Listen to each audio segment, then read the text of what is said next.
আসসালামু আলাইকুম চাচা। ওয়ালাইকুম সালাম রহমতুল্লাহি বারাকাতু। চাচা এই যে আপনি যে ইটা বানান চাপড়ি, এটা কত বছর ধরে এলো বানান? আল্লাহ রহমতে 23 বছর ধরে বানাই। 23 বছর ধরে এই একই বাজারে বানান নাকি আর আগে কোথাও বানাইছেন? আমি কোথাও বানাই নাই বাপু, আমার প্রথম ওইটাই আল্লাহ পাক জানি শেষ করবার দেয় এখান থেকে। আচ্ছা, এটা শিখছেন কত বছর হয়েছে? এটা শিখছি সৌদি আরব ছিলাম, আমি যে আফগানিস্তানিরা ফুল রুটি বানাইতো, ওর সাথে থাকতাম, কীভাবে মশলা মারানো লাগে, কীভাবে ই করতে হয়, আল্লাহ রহমানে ওন থেকে শিখছি। মানে সব কিছু আপনি এটা বাইরের দেশ থেকে শিখে আসছেন? জি, আমি সৌদি আরব থেকে শিখে আসছি আল্লাহ রহমতে। আমি দেশে কারোর কাছে শিখি নাই।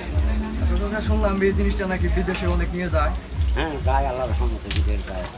অনেক লোক আসে ছুটিতে, তারা 2 কিলো 3 কিলো 1 কিলো এরমভাবে নিয়ে যায় বিভিন্ন রাষ্ট্রে, সৌদি, দুবাই, মালয়েশিয়া, কুয়েত, কাতার, লিবিয়া, এই এই সমস্ত জায়গায় যায় আল্লাহ রহমতে। আচ্ছা চাচা, এটা কত টাকা কেজি? 160 টাকা কিলো। 160 টাকা কেজি। চাচা এই যে তেলের দাম যে এত বেশি, কেমনে পারেন এত ইয়ে? দাদা আমার কথা হইলো, এমন সবার সাথে আমার মহব্বত হয়ে গেছে। এখন আল্লাহ পাক আমাকে যা দেয় এটাই আলহামদুলিল্লাহ।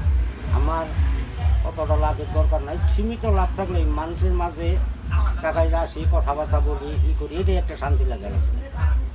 আল্লাহ পাক যা দিক আমার আলহামদুলিল্লাহ, আমি খুব খুশি আছি।